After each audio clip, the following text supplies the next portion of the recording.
اعوذ باللہ من الشیطان الرجیم بسم اللہ الرحمن الرحیم۔ دوستو، اگر اللہ تعالیٰ کو راضی کرنا ہو تو صبح و شام یہ 3 کلمات پڑھ لیا کریں تو اللہ تعالیٰ اس پر 3 انعام دیتا ہے۔ حضور اکرم صلی اللہ علیہ وسلم نے فرمایا واجبت لہ الجنہ،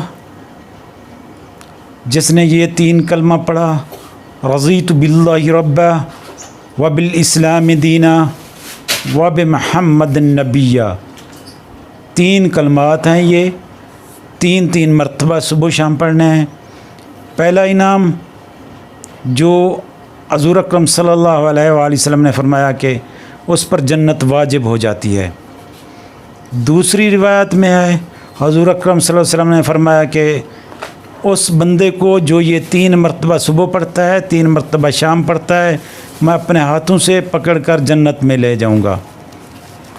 اور تیسرا انعام حضور اکرم صلی اللہ علیہ وسلم نے فرمایا کہ اللہ تعالیٰ نے فرمایا کہ اس بندے کو کان حقاً علی اللہ ان یرضیہ یوم القیامہ، میں نے اس کے حق میں لکھ دیا ہے کہ جو مجھ پر راضی ہو گیا میں اس کو قیامت والے دن راضی کر کے چھوڑوں گا۔ الفاظ کون سے ہیں؟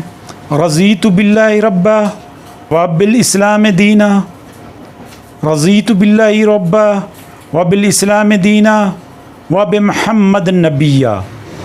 اے اللہ، میں تیرے رب ہونے پہ راضی اور تیرے نبی کو سچا نبی مان کے، اور تیرے نبی کو سچا نبی مان کے راضی، اور تیرے دین اسلام کو اپنے لیے دستور حیات مان کے راضی۔ یہی 3 الفاظ کہنے پر 3 انعام ملتے ہیں۔ دوستو، اگر اللہ کو راضی کرنا ہے، اپنی زندگی کو چینج کرنا ہے تو یہ عمل کو اپنا معمول زندگی بنائیں۔